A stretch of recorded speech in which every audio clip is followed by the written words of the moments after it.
നമസ്തേ.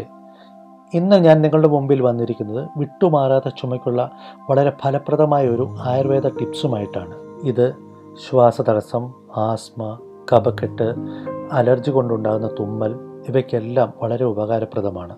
ഈ മരുന്ന് കഴിക്കുന്നതിന് മുമ്പ് നമ്മൾ മലശോധന വരുത്തുന്നത് വളരെ നന്നായിരിക്കും. നമുക്ക് അതിനാവശ്യമായ സാധനങ്ങൾ: ഒന്നാമതായി ചുക്ക്, നല്ല ഉണങ്ങിയ ചുക്കായിരിക്കണം.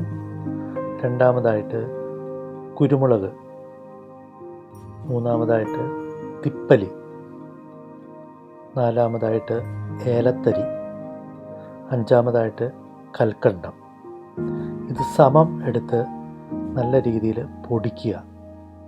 പൊടിച്ചതിന് ശേഷം 1/2 ടീസ്പൂൺ വീതം രാവിലെ ബ്രേക്ക്ഫാസ്റ്റിന് ശേഷവും ഉച്ചയ്ക്ക് ലഞ്ചിന് ശേഷവും വൈകുന്നേരം കിടക്കാൻ നേരവും കഴിച്ചിട്ട് കിടക്കുന്നത് വളരെ ഉത്തമമായിരിക്കും. കൽക്കണ്ടം ഉപയോഗിക്കാൻ ബുദ്ധിമുട്ടുണ്ടെങ്കിൽ അവർ ചെറുതേൻ ചേർത്ത് ചാലിച്ച് അത് കഴിക്കുന്നത് വളരെ നന്നായിരിക്കും. അതുപോലെ ഇത് കഴിച്ചു കഴിഞ്ഞാൽ 1 മണിക്കൂർ നേരത്തേക്ക് തണുത്ത ഭക്ഷണമോ തണുത്ത വെള്ളമോ ഒന്നും കഴിക്കാതിരിക്കുക. ഈ വീഡിയോ നിങ്ങൾക്ക് യൂസ്ഫുൾ ആകും എന്ന് വിശ്വസിക്കുന്നു. Thank you.